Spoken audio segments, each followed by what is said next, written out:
This is the Blackwatch Report, the ultimate Path to Pro podcast, covering news around the scene, breaking down key matches, and interviewing your favorite players, coaches, and personalities from Contenders and Open Division. Now, here are your hosts, Thorn Rain and Kyle Wynn. And welcome back to another episode of the Blackwatch Report. We are on episode 46. We are almost to that 50 milestone. Actually, next week is our 1 year birthday. The 31st was our first published to archives show. Wowie. Check this morning. So we're getting ready to hit that big milestone. We got the 50 coming, we got the year coming. So big stuff coming. But I am your host, Thorn Rain, and with me as always, my co-host, Mr. Kyle Wynn. How are you doing this evening? Fantastic. Good. So let's get right into it. Anything exciting this past week? I saw a couple pictures on Twitter, I think, of you doing something or... Yeah, so I'm nominated and accepted as one of the members of the board of directors of my community's local, game development community. I guess it's more than just game development. So I'm doing, reaching out to sponsors for events and trying to, it's technically listed as a nonprofit, which is cool. So I can, now say that I'm on the board of directors for a nonprofit, which sounds way bigger and more important than it actually is. Because it's kind of it's not a huge deal. It's not like a huge time, drain or anything like that. It's just kind of a casual little thing. But that's kind of cool. But the title is so massive. Oh, when you say it, people are like, oh, this guy, he's important. I'm a director of the Sacramento Developer Collective. Wowee. No, it's not that big a deal, but that's kind of cool.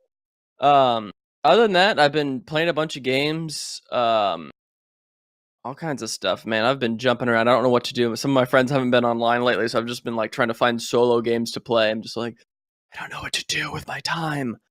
And then I've been watching PUBG Esports, which is really weird to see, and it's kind of infuriating because I'm used to the... people say Overwatch is hard to spectate. Oh my god, you have no idea. PUBG is 16 teams fighting each other at the same time, and no one dies for the first 20 minutes. Oh my god, it's rough. Have you ever tried to watch a Fortnite tournament? No. I think that any solo type of battle royale tournament, you have to just watch one person.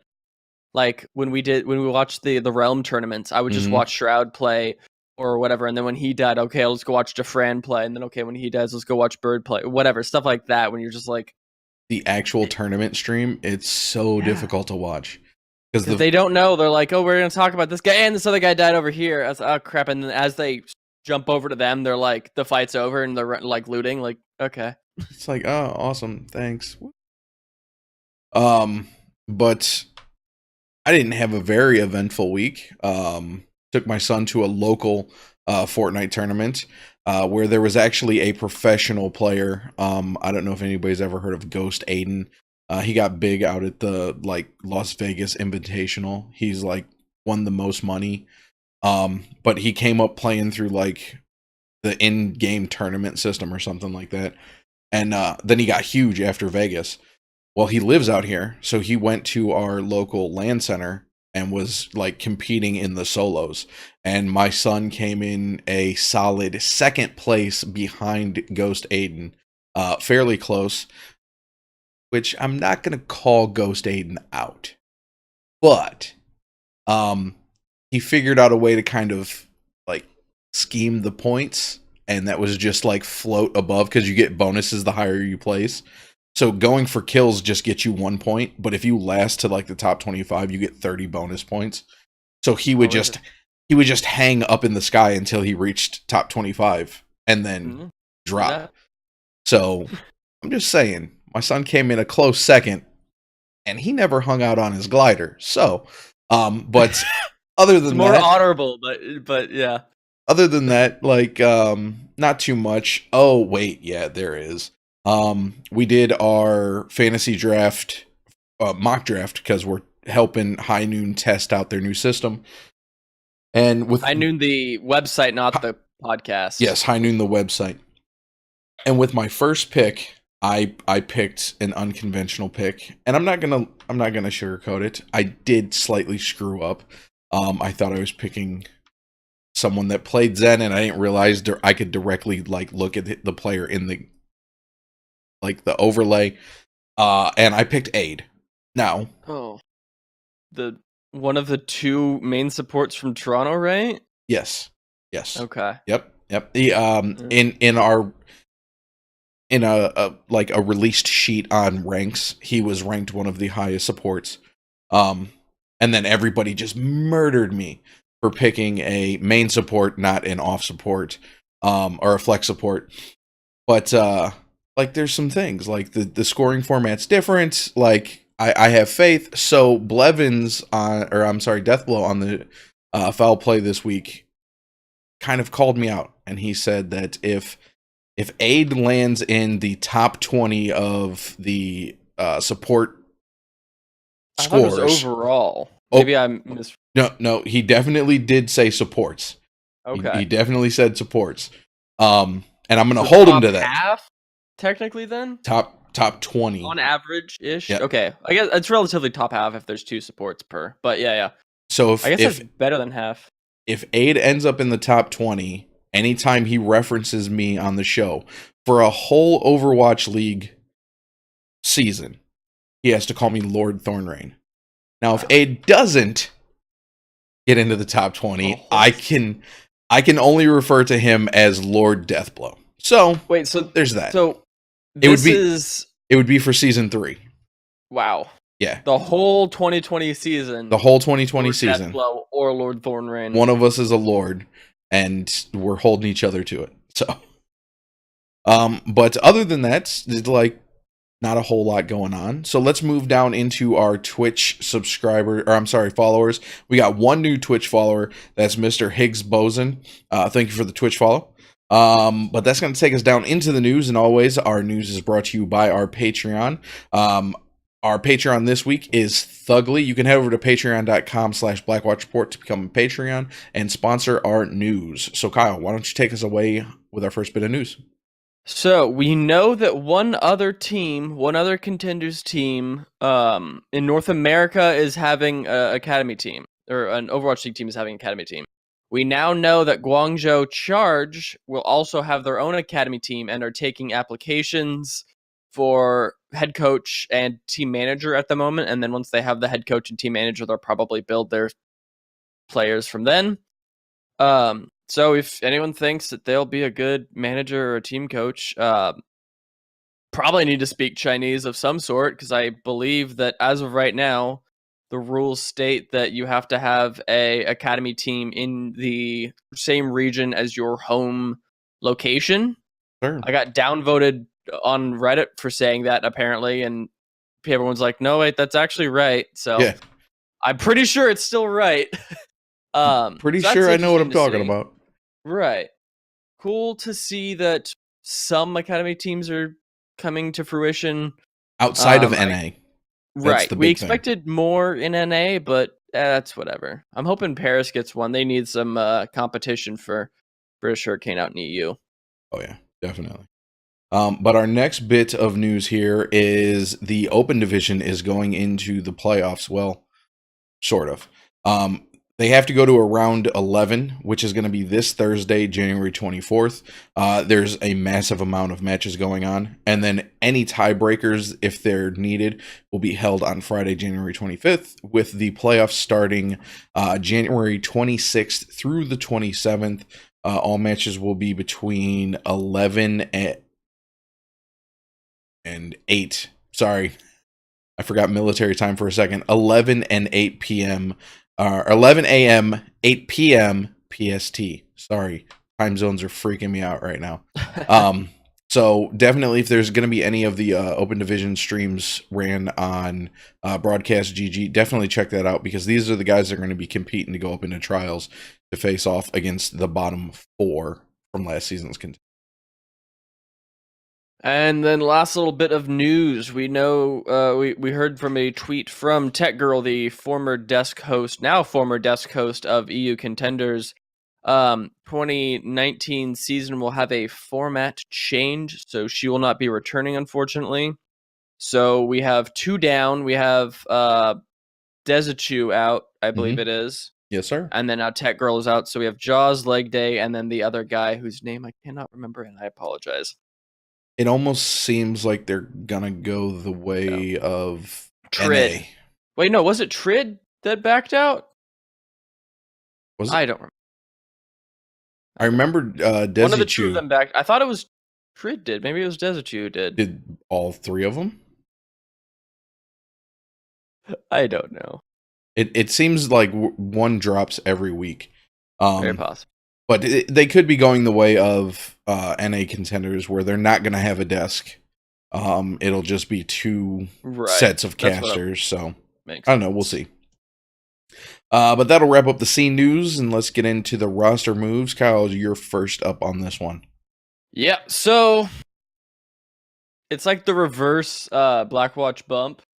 It's the Blackwatch. I don't know. It's not like he got kicked or anything. It's that it was an unpaid team, and he's now looking for a paid team because he can't coach for $0. Made, who was on the show 2 weeks ago, announced that he's no longer with Second Wind, as it is an unpaid team, and he's looking for academy offers. Mind you, this is the coach that coached a brand new roster, who was previously, although they were never on the same group together, he built this roster and got a group of relatively unknown people to top 4 in the entire region for contenders, all completely unpaid. If anyone listens to this podcast is going to be in charge of one of the academy teams, I guess, please pick up this person to build your team.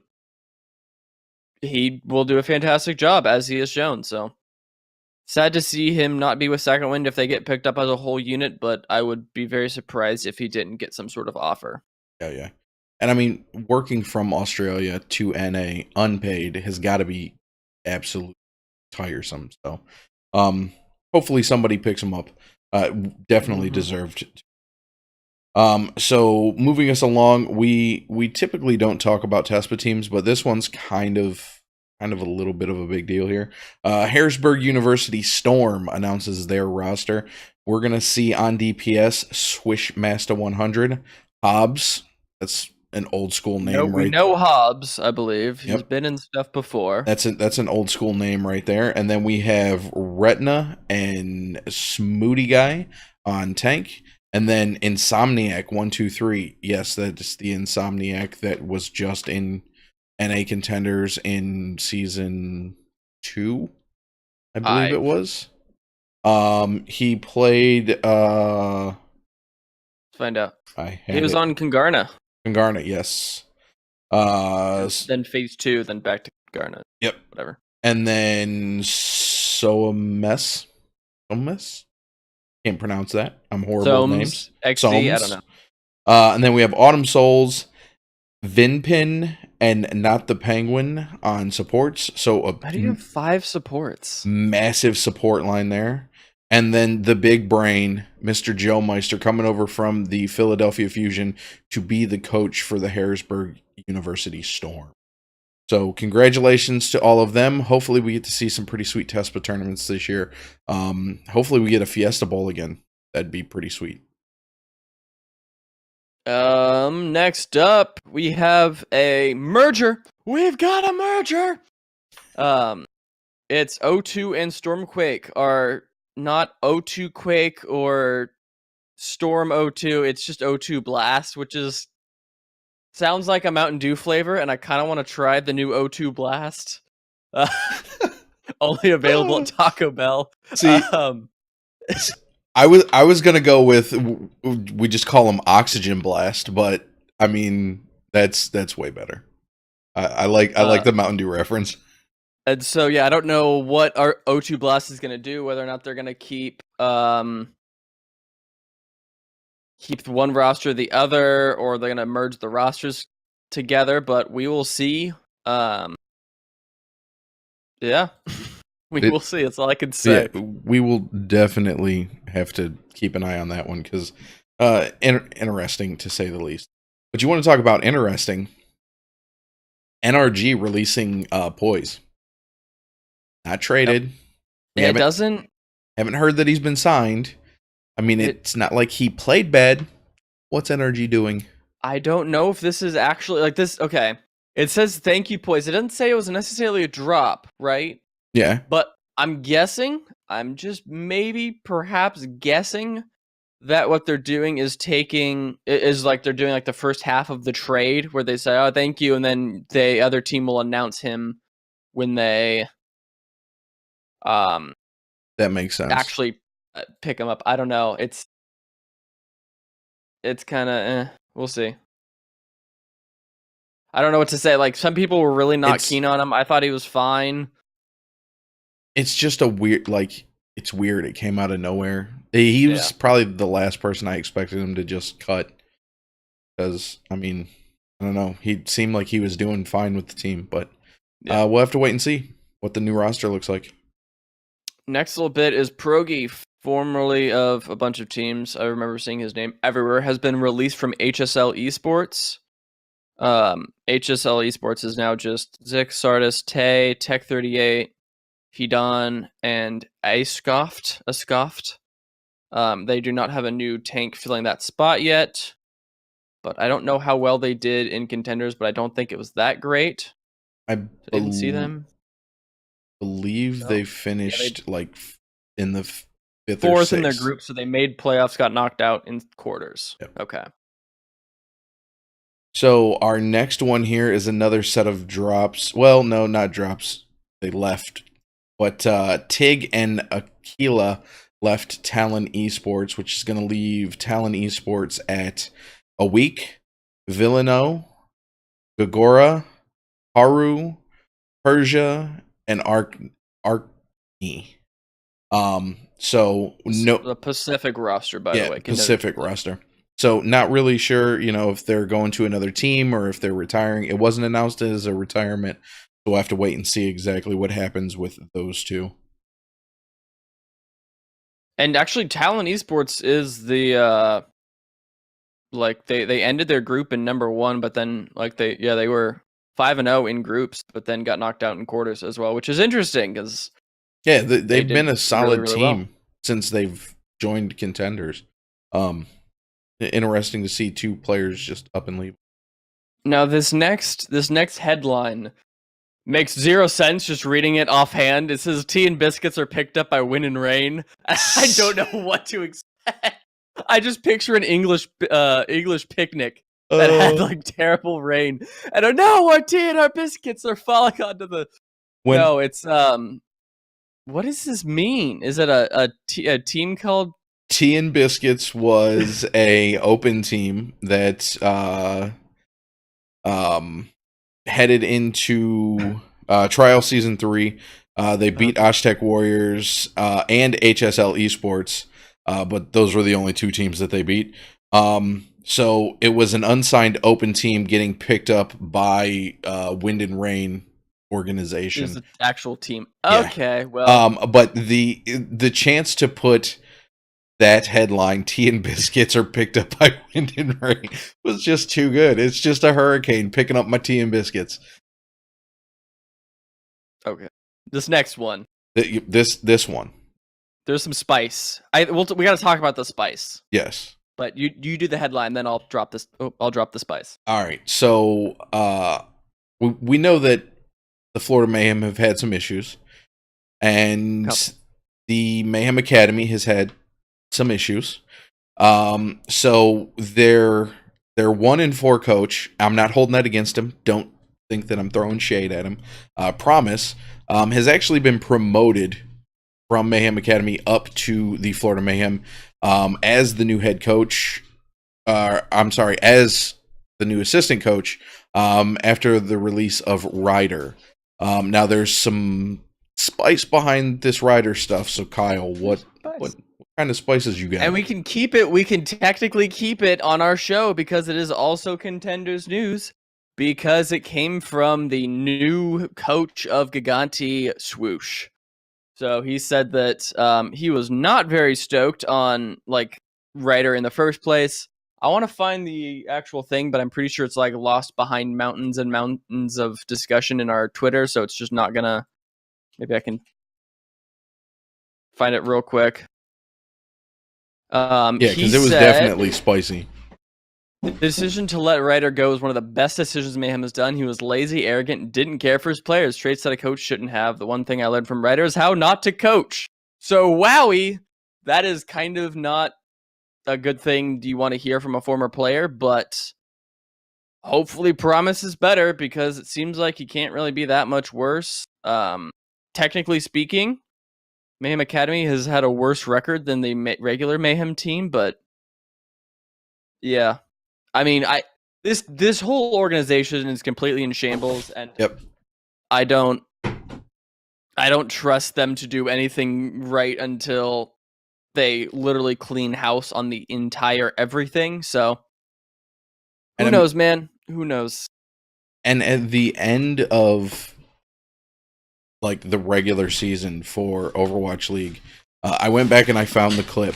Logix actually told us way back when, like 5 months ago, that Ryder would just straight up look at him and say, "You guys are messing up on fundamentals. I'm not going to coach you until you fix your fundamentals." Like, and they didn't coach them on fundamentals, which is it's the craziest thing ever. So best of luck to Promise, which I'm trying to get onto the show. So if anybody out there in Twitter land wants to hear from Promise, tweet at him, tell him to come on the show. I've got an open line out to him right now.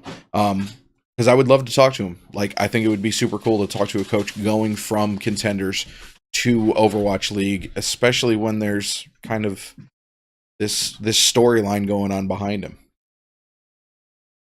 And then last little bit of news, Tomba is stepping... Oh, I just deleted it. Is stepping down from Team Giganti. But he's staying in esports. What was Tomba? Was he the manager? Yes, the manager departed from the team. I don't know whether or not Swoosh or Tanzig is going to take over as the manager or if they're picking up a new manager, but we will see in time. There we will. But that's going to wrap it up for the news tonight. So as always, you can break away from your normal energy and you can go rogue. Head over to therogueenergy.com and use promo code BlackwatchReport at checkout for 10% off of your purchase. That's going to take us into This Week in Overwatch, brought to you by Liquipedia.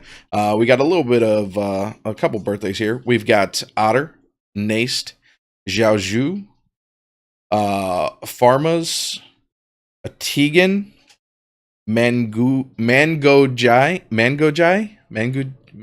Oh man, Mango Jai. I think he was Mango on Jai, the World Cup team or something. I'm not even sure. It's just a great name. A Week, Anna Zid, and Glister. And then the only little bit of trivia we have is 2017, along with patch 1.7.0.2. That is a patch that I don't want to repeat. The Year of the Rooster seasonal event began. So that is all for this week in Overwatch. Let's get down into the quick play where we're going to talk about the Korean Contenders finals. So this was Element Mystic in the number 1 seed versus Runaway in the number 4. I believe that was the score. Yes, I'm sorry. the score. They were both number 1 in their respective groups, I believe. Yes. So as stated, Runaway takes this 4-1. A lot of analysts had this actually going the way of Element Mystic. They thought that not just a lot. Literally every single person that they polled, casters and analysts and other community people, 100% of the vote was for Element Mystic here, which is, how does that happen? I don't understand. But so I kind of have a couple of, I changed up the way I did notes here. I'm never going to maintain consistency with how I do notes for these matches, but starting off, I have these kind of primer things to talk about. So Sparkle, Xe, Alpha are the only players returning for Element Mystic here from last season. Runaway is an entirely new roster, as the previous roster got 100% picked up. Both are top of their respective groups. Element Mystic was 4-0 in their matches, Runaway 5-0. Both were 100% undefeated in playoffs with 0 map losses. And the production was sick, apparently, right? Oh, when I went back and watched the VOD, because it played way too late for me to try to watch, the intros were amazing. Like, it had this big production going on, projected onto the screen, and then once it finished, it cut away, the screen drops, and the teams are standing behind the screen, and there's confetti. It was just sweet. Oh, yeah. But going on into the maps here, we have Busan was the first map, and that was pretty cool, because I think I don't know if the stadium is in Busan, but I think it might be. At least it's a Korean map, and the Korean fans were stoked on that.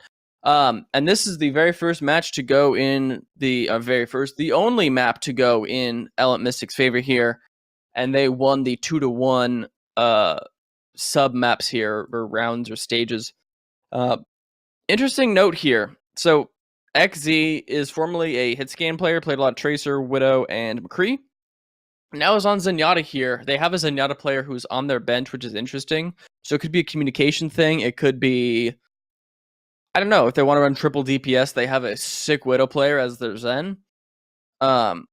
Which was interesting. Sparkle, we've talked about him a little bit here and there, and if you follow either Wolf or Achilleos on Twitter, you will see them rave about how absolutely incredible this kid is on Doomfist, and I say kid because I swear he's like 15. And then one of the other things to note here is QOQ's bombs were absolutely clutch, for Runaway here on Mecha Base, which was, I think, the second map. Yes. And so that was, we'll kind of see how this this play from QOQ evolves as we get farther on the maps here. But you have a note here as well. Yeah, on Mecha Base, speaking of Mecha Base, we saw Runaway kind of get a little over aggro. They pushed all the way up into spawn. And right outside of their spawn, Hisu uses Graviton Surge, gets a couple people, but in the process, like 4 people from Runaway get just absolutely dumpstered outside of the spawn. Wasted the grav. Element Mystic was able to get down to the point, flip the point, but we're only able to hold it for like 24%, and then Runaway flips it back. So it was one of those things where, like, when I saw it, I was like, man, like, are they going to play this sloppy and just waste alts out and die mid alt? Right. But I mean, it ended up working out in their favor a little bit, but it was kind of crazy to see a team so highly organized do something so NA-ish. And then I guess that was kind of part of my, related to my note here as well, is that Hanbin, who's the Element Mystic Zarya player, had been literally lapping Hisu on the Grav building battle, which was absolutely crazy to see, because as you'll see in these next couple of matches, things turn around here. Really fast. Yes, very, very fast. Numbani was close. Anyone who, looking at the score here, you can see it's 5-4. That's a close match. Interesting note here, Alpha, who is the main tank for Element Mystic, comes out and Takoyaki comes in. I think some of the reasoning here is some people said that Alpha is not as great on Reinhardt, and Busan, you can pretty much play dive goats the entirety. Whereas Numbani, you need to have a Reinhardt for the second 2 sections. Element Mystic runs the Pharah Sombra defense here. Runaway just bypass, dive straight to the point, kill Takoyaki, and then take A, and that's it. For that full hold investment. Both teams complete, but I think it's Element Mystic had a way larger time. It was like 3 minutes versus 1 or 2 versus 1 or something like that. Mm-hmm. But Runaway get a super long overtime push here despite the smaller time bank. And kind of right before that happens, on their first attempt at taking the point, Lee Jae-gon almost gets a sneaky Lucio back cap, which doesn't end up working because the cart had gotten too far away from the final point, because they had it like a meter away. But Element Mystic was able to let it kind of back up. They held it long enough for it to start moving backwards. So he pops out, but it separates the team. So like the Diva and I think the Lucio for Element Mystic head back to the cart, which then allows the rest of Runaway to just kind of steamroll over top the split. And then the only person on the cart is just the Diva and the Lucio. So that didn't last very long.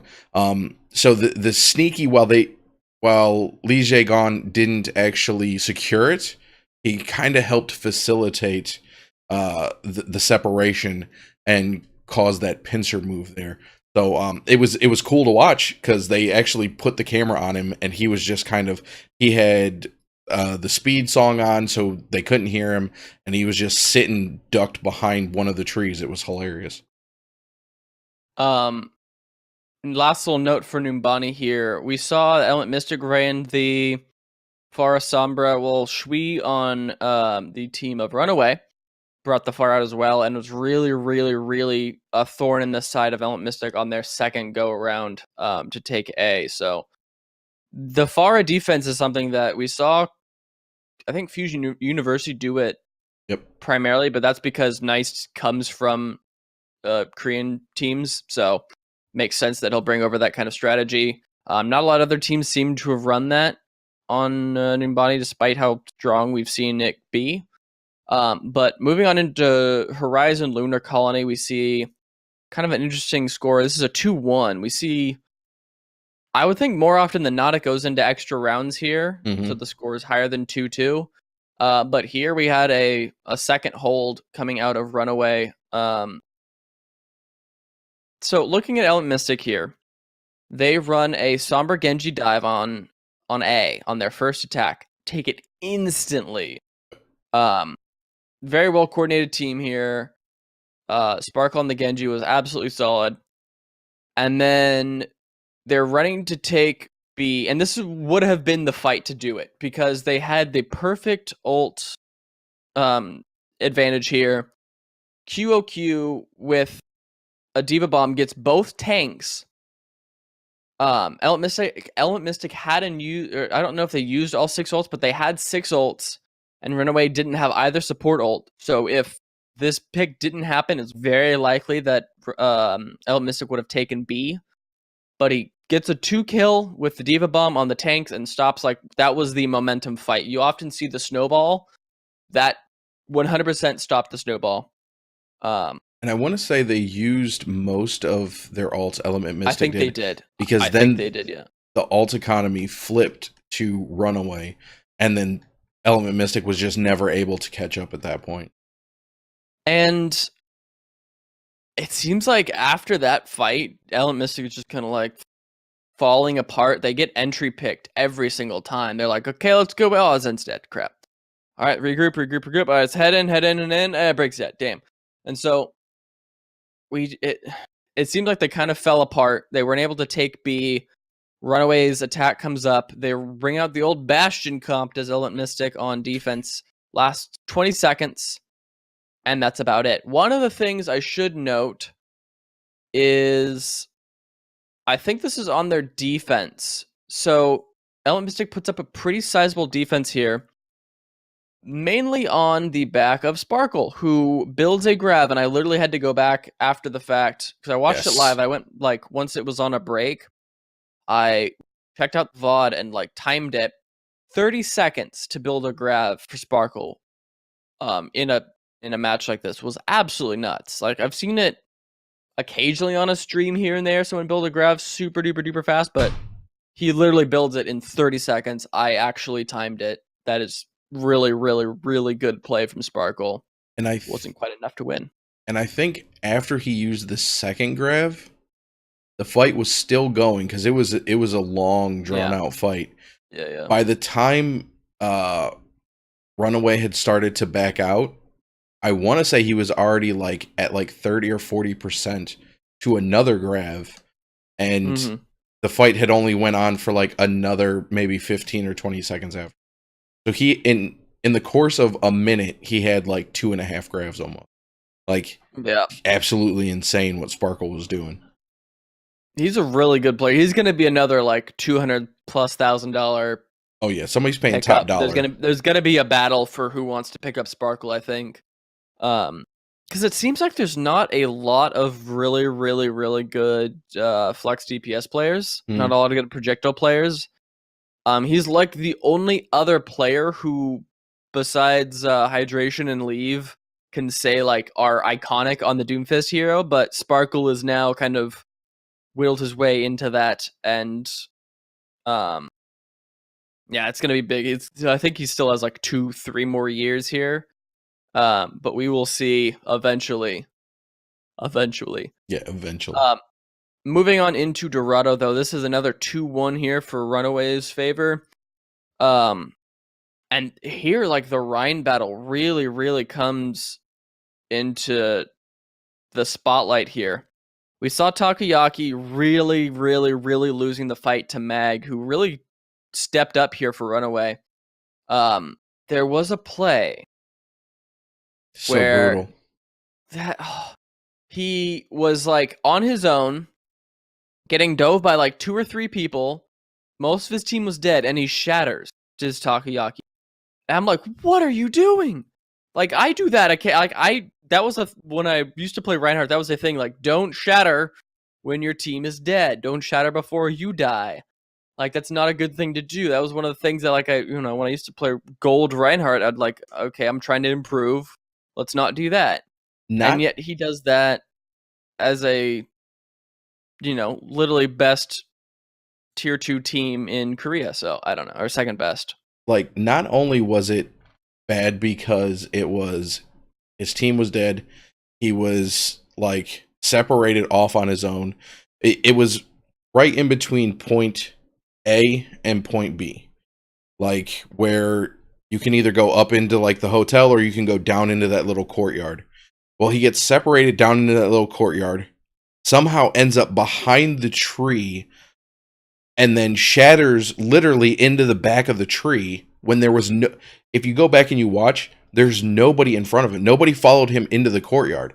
I don't know if he was trying to like preemptively grab whoever came into the courtyard, or if he just 100% fat fingered it, but it was probably by far the worst like missed shatter I've ever seen, because it made no sense. It hit a tree, there was no one in front of him anywhere, and he was by himself. It so confusing. All right, so that was that. At this point now, actually no, we have a couple of little notes here. On Runaway's attack, they run. I think they run the Orisa Hog just for the literally like the first 30 meters worth of push here. Immediately pick off Unique, who's yelling at Mystic Lucio. Get a kill. And like, okay, well, I guess we're not holding close. Let's hold at the courtyard then. And they basically win the whole first third or first section of the map here. And then to kind of close it all out here, Mag hits a huge shatter to finally like win the fight. So it was interesting, right? We saw the big blunder from Element Mystic was the Takoyaki miss shatter, and then the saving moment, not save, but like the sealing the deal moment from Runaway is a really well done shatter. So like this map entirely was like the Reinhardt battle. And then lastly on, again, we saw with NA is like after a certain point, it seems like the team kind of just fall apart. Yep. It seems like at this point, Element Mystic was done. Like they were down 3-1, and they maybe weren't so good at Lijiang because they got stomped. Takoyaki comes back out, and now we think, okay, Alpha's back in. Is this where we can pull it together? And then 100-0 on Gardens, and we're like, okay, well, yeah, that's it. Mag has a sick promo rage that just always gives pressure. It seems like the team fight never really ended because Runaway was continually like pushing and pushing and pushing, and as they were respawning, coming to the bridge, okay, Mag hops a Primal Rage, knocks 2 people off, or just, is never giving them a chance to breathe and regroup here, and they take it 100-0 on Gardens.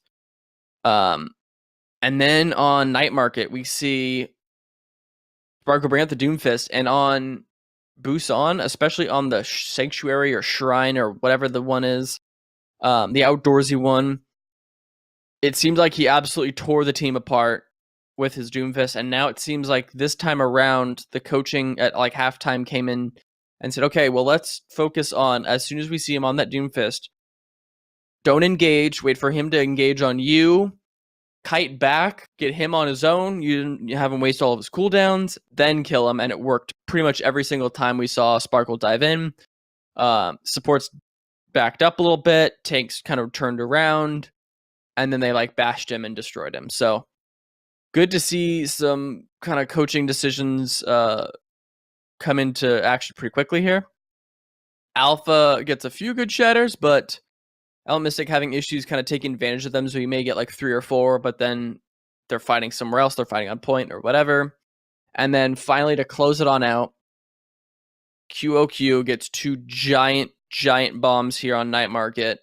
The second one is the one that like seals the deal and seals the win. So we saw QOQ get good bombs to start and kind of keep Horizon Lunar Colony alive, and then he kind of closes it out here with another great Diva Bomb. And then I just have 2 quick things. Right after the Dorado match, the cameras cut over to Unique, who was having a rough match, and you could tell that he was just absolutely like devastated. You could, just looking at him, you could see the state of Element Mystic, and just see kind of where they were headed. Now, I'm gonna throw this out here, and I hope someone that listens proves me wrong. But after watching this matchup, I'm almost 100% certain that not one Graviton was eaten. Not one. And Diva, or Runaway ran a Diva almost exclusively. We saw times where Element Mystic did not have a Diva, but I didn't see one Grav eaten. Not one. Which is super weird. I don't remember hearing the call for it or anything like that either. Yeah, that is. It was just something that I picked up. By the end of it, I'm like, we saw a ton of Gravs. They'd like everybody and their mom was getting Graved in this series. Maybe that's the new meta, is to just not heal through the Grav. I don't know. It doesn't make a ton of sense to me off of just thinking at it for a second, but prepping for the 2-second Matrix, is that what they're doing? Maybe, if nothing else, maybe it's just the fact that both of these Zaryas were phenomenal. Good. They were. We'll get into this a little bit later. They were not doing Harblue things, so. Well, I mean, we might as well hop into that in just a second. But before we move on, let's talk about this Contenders trophy, huh? We saw Season 2. NA, the trophy was so heavy that the Philly Fusion University players had an issue lifting it. Yep. Now this trophy, not only was there no issue to lift it, but there was no issue to keep it together either, and it literally broke in the player's hand, which was kind of funny to see. And I went back and I clipped it. You can actually see a crack while it's sitting on its pedestal. And that's on the right side.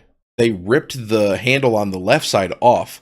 But if you watch as they're lifting the trophy, the left side handle rips off completely, just in somebody's hand.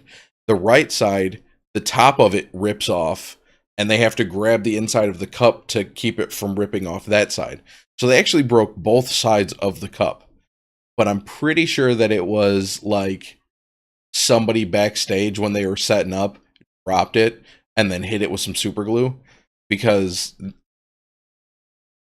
no offense, none of those guys had very big arms. I don't see them just like key-manning the handles off of the championship cup. Right.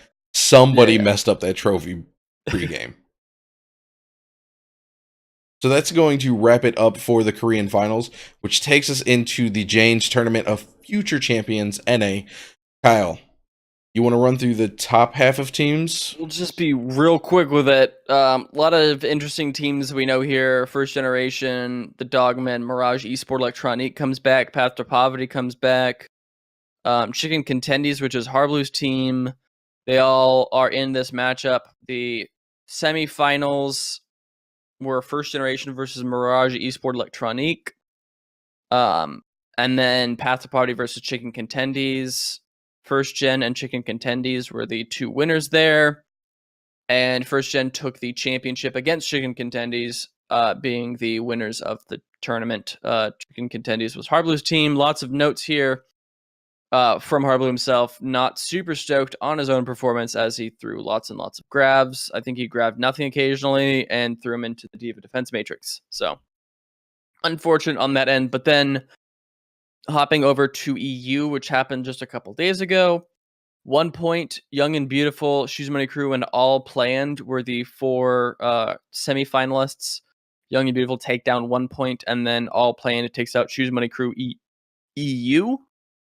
And then Young and Beautiful take the win over top of All Planned 2-1. So, interesting to see some things that we need to note here is that this was, I think, the first actual hero ban including tournament, and it seems like they weren't really done super well. Well, they had Harsha Protects. Commented on it. They also had Protects in there, and I think the Protects could be absolutely ruined the whole process of bans. If you protect Brig and you protect Zarya, okay, well, you're still probably gonna run goats. You're gonna run some form of goats at that point. It's just I think that maybe the Protect screwed up, but we'll see how this evolves eventually. But it was the first time that we've ever seen it. No one really kind of knew exactly how to run it yet. There were also literally tier 3 teams. First Gen is the only team that can consider themselves tier 2 here, at least for the NA side. So we'll see. We'll see how this evolves, but it's just kind of an interesting little thing to see. Yep. So that is going to take us into our main discussion, which is we've got Contenders live events. They're coming, people. Now might not be the way that we want them, but we will get 3 live events. So Kyle, why don't you take this first one here, and then I'll grab this second one. So I'm going to take the Pacific Showdown from May 24th to 26th. We're seeing top teams from Australia, China, Korea, and the Pacific face off in an intense double elimination bracket. Double elim is always great to see. This will be held in China somewhere. We don't know. We will see the top 1 team from Australia, the top 2 from China, top 2 from Korea, and top 1 from Pacific. So 6 teams total. China and Korea obviously get more teams in here because they are definitively the more skilled regions as we've seen thus far. Yep. So awesome to see that. I'm excited. What you got for Atlantic Showdown? Now it's time to really make some people angry. So we got the Atlantic Showdown. That's going to be the top teams coming over from Europe, North America, and South America. Now most of you are like, wait, Pacific had 4 regions. That's because NA is going to be split into 2 regions coming up. So it's going to be a double elimination, just like the Pacific. It's going to happen between May 31st and June 2nd. Location is going to be somewhere in either Europe or America. Americas, we don't know. They don't have it locked down just yet. It'll be somewhere. We'll do it. We just don't know where. It'll be somewhere on the other side from where the Pacific one happened. So the teams that are going to be invited, we're going to see 2 teams from Europe, 3 teams from North America, and 1 team from South America, giving us a total of, you guessed it, 6 teams. Now, a lot of people aren't happy that NA got 3 teams while Europe got 2 and South America got 1. I understand why they did it. North America is being split into 2 regions, East and West, because of the amount of academy teams. Would have been more fair for it to be 2-2-2? Sure. So would comp, but we don't see that happening. So let's move down into the gauntlet. Kyle, why don't you start us off? the most wonderfully overdramatic. Yeah. And I'm going to even read this verbatim. The pinnacle of the season will be the God, which will be held from October 10th to 13th in location to be announced soon. All top performing regions will send their teams from Season 2 to the Gauntlet. Performance in the Pacific and Atlantic showdowns will determine specific invites. This will be October 10th through the 13th. Location is completely unknown. It'll be somewhere on the planet. Maybe. Unless we go to Lunar Colony by then, but I don't know if we'll be necessarily quite far enough along there. It is groups 2 double elimination, so it will be a little bit more rigid and take more time. Teams invited will be based on Atlantic and Pacific showdown results. The Gauntlet's tournament format will emphasize inter-regional competition for maximum excitement. We've scheduled it after the conclusion of the 2019 Overwatch League season, when teams will once again prepare to sign players for the following season. So if you are like, I want to make a case for an Overwatch League team to sign me, where's the perfect time? It's the Gauntlet. Remember when we talked about the combine thing where players would get to play against other players? This is basically the closest thing, yeah. And it'll be, we're talking about like, I want to see some good interregional play, like the whole NA versus EU show match between Fusion and British Hurricane was kind of a joke. And both teams kind of thought of it that way as well. Well, now Elk has no excuses. Can't say, we didn't care, we didn't want to try about this. It was, not even a thought in our mind. This one is important. Now that we know going into this is something to care about and to consider. I'm hyped for this. I don't think it's necessarily the 100% like fixing all of the tier 2 stuff. It's a step. There's lots of work to do. It's a step. I think it's a big step too. Yeah. I think seeing how the regions compare against other regions is huge. I don't like not knowing whether or not the number 1 Korean team is. I don't know how, Runaway would go up against Fusion University. We know that both teams are really, really, really, really good, but I have no idea. And so now we will know how well they do. So I'm excited for this. I'm stoked. Super hyped. Let's see it happen. So, speaking of fixing the tier 2, we're going to roll down into the speculation station where we're going to talk just about that. But first, we got to talk about what led us here, which is World of Warcraft. Now, everybody's like, wait, you're an Overwatch tier 2 Path to Pro Contenders podcast. Why are you talking about World of Warcraft? Well, because the World of Warcraft Arena Championship and Mythic Dungeon Invitational have something new coming in 2019, and it's kind of interesting. So I'm going to read you the important bit here. As both Arena and MDI grow, we want to give fans a chance to further support the programs and have some fun along the way. Soon we will introduce 2 new in-game toys to our shop. Details to follow. A portion of the sale of these toys will contribute to the prize pools for both WoW esports programs. So they're crowdsourcing a larger prize pool for the WoW Arena and the MDI. Now, from what I heard on the Realm Restart podcast, was there's a lot of World of Warcraft fans that are upset about this. But this is literally something that I've seen tier 2 fans of Overwatch suggest we do. So, let's talk about some ideas on what we could do. So, here's a couple things that we can talk about. So maybe we make it to where you can get the Contenders teams, each of their logos as sprays. I mean, it could work. You already have the actual PNG file for the Contenders website. Shouldn't be too difficult to convert it to a spray in-game. Just import it. Just import it. Just change the file format. Into the file structure and it'll work, yeah. Now, obviously, we have 2 seasons. A lot of teams will continue to go on. So you could have season indicators like Season 1, 2019, Season 2, 2019, if a team makes it to both seasons. You could have color variants. You could invert the colors. So our next thing, you could have Contenders player icons. which would be the same thing. You just let me put second wind, NRGs or NVS or second wind. Or... Yeah, and then the big one, obviously, would be the contender skins. Now, what's the best way to do skins? Do you buy them as a set? Do you buy them individually? There's a lot of different things you could do. So of those three things, is there anything in there you think could work, or that you would actually spend money on, Kyle? Yes. Here's the time where you tell me all of your dreams and all of your hopes for the tier 2 scene, and I will tell you all why they cannot be.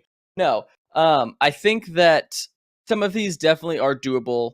One of the things I do want to say is it seems like, and I'm not going to say it's a dumb idea because it makes 100% sense from a business standpoint and all these other investor reasons.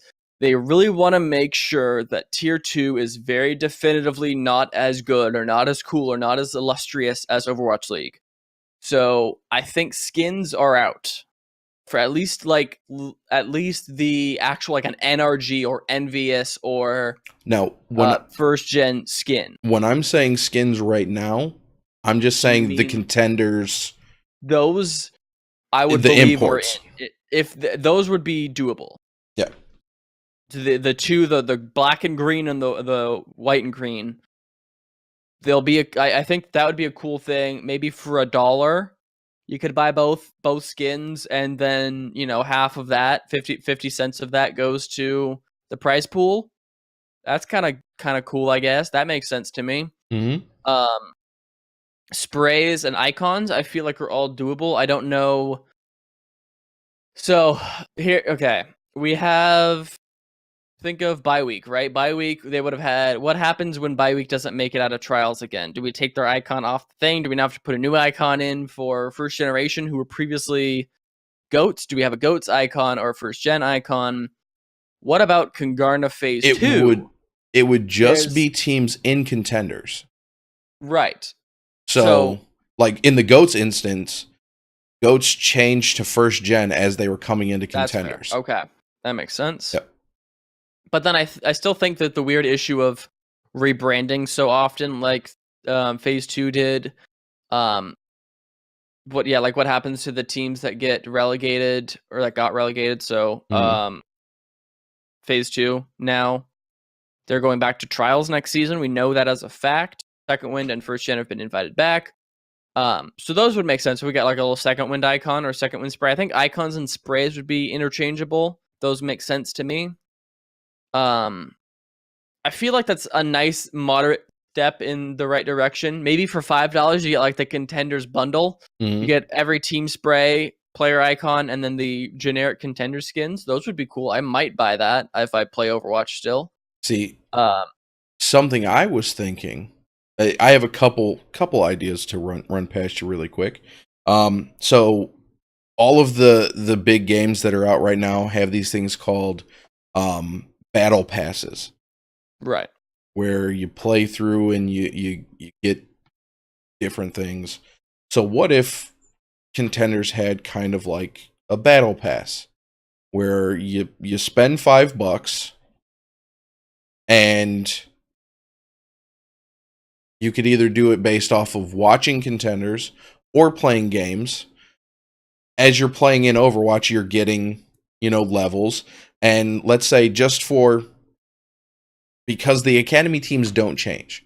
As soon as you hit level 1, you buy it, you're level 1. You unlock all of the contenders or the academy team sprays. And then as you play along, you get to level 5. You unlock your region's contender sprays. Then 10, you unlock EU. Now that's adding a lot to the game, but it's something that a lot of games are already utilizing and making an absolute mind-blowing amount of money off of. And it incorporates playing the game. Now, or you could do something like you said. You do bundles. So, if you do the bundle, you get the skins, the player icons, and the sprays for your region. Let's say that's $10. You get all 3 sets. Now, for $5 more, you can buy Korea's sprays and player icons. Because then it gives people a way to... You're going to spend a little bit more because you want the ones that you want, and it helps... It makes it to where you don't spend $10 and then you get everything and then you're no longer helping the scene. Like, if you want to help the Korean scene, you buy the Korean stuff. You want to help the EU scene, you can buy some of the EU stuff. Just kind of spread it out a little bit, but not make it to where you have to buy every region. Yeah. I think the battle pass is one of the, like, that, thinking about it from a developer's perspective, that's a lot That's of a stuff reach. to implement. Yeah. Especially, that's the thing about it. Anytime people want to add something new, some new feature, like with the training arena or whatever it's called, the training course with all the bots. Imagine the uproar when they're like, "Why would you update the bot stuff when there's comp that needs to be fixed and goats is still like."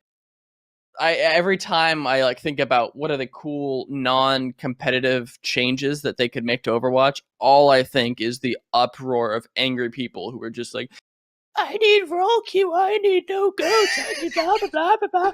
Like, you can't do one thing without everyone yelling at you for not doing their other thing, and so season pass or battle pass would be one of those things that just I imagine people just get infuriated at doing. Yep.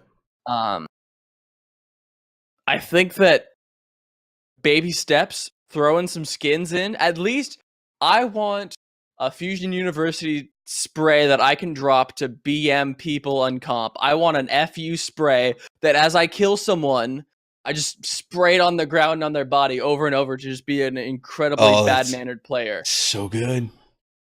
Now, like, I want that. But, like, literally just a spray. Even for just the champions, right? So give Runaway a spray. Give whoever won EU that I can't remember because I don't keep track of EU as much as Giganti. Give it Giganti a spray. Give like 5 sprays for each one of the, I guess, for 7 sprays for each one of the regional winners. So you can kind of show off like, hey, yo, I'm really, I want to show my Hong Kong attitude spray or whatever. Yeah. That would be cool. Just 7 to start. Doesn't even need to be all of the unpaid trials teams, just the winners get a spray. That'd be cool. That'd be cool. Know. I'd pay for it. Especially for 2019. And I really, really want a spray that's not team associated, but it's just contenders associated. I want red spray paint that says relegated. Because every time somebody sprays like an NYXL spray on the wall, I would just put relegated over it. And it would be beautiful BM to whoever puts sprays down. Nope, you're relegated. Go away. Be gone. But yeah, like, Blizzard's already implementing something like this for their largest title. Overwatch is arguably their second largest title. You have a community that's willing to spend money to support the tier 2. We've already seen it on Twitter. A ton of people have said that they would buy skins. They would. So give this to us. Like I would, like you said, sprays, man. I barely spray, but if I could have contenders teams to spray, dude, give me a last night's leftover spray. I'll spray hot dogs all over the place. It's just hot dogs everywhere. That'd be fire. That would be fire. Great. And I really think that we could start to see, better events, better trophies. So please, like, Blizzard, give us this. Like, you're already hooking up one community that's ungrateful and they don't want it. You have another community that wants it. Please, Blizzard, hook us up. Yep. But that is going to wrap it up for us tonight. I will throw up a poll about that on the Twitter, so be on the lookout for that. Kyle, where can they find you on the internet? You can find me on Twitter at Kyle the Winner and occasionally on Twitch at the same Kyle the Winner username. What about you, Thorn? You can find me on Twitter at ThornRain. I do all of my streaming over at the Blackwatch Report Twitch account. But as always, Twitch followers, go ahead and hit that follow. If you're on an audio platform, swing by Twitch, hit the follow button. If you're feeling a little froggy and you want to contribute to the show, hit that sub. We'll shout you out. And then if you just want to help us out over on iTunes, go by iTunes, drop a review. We'll read your review live on the next show. But other than that, you can find the show on Twitter at Blackwatch Report. There's no O in that report. You can email the show, blackwatchreport@gmail.com. The show, you can follow the show on Twitch at twitch.tv/blackwatchreport. And we record live Tuesday, 6 p.m. Eastern. Our intro music is an original piece by Kyle Wynn. This has been a High Noon production. You can find all of our shows at highnoonpodcast.com. And you can come and chat with all of the hosts over on the Discord at discord.me/highnoonpodcast. And with that, Blackwatch out.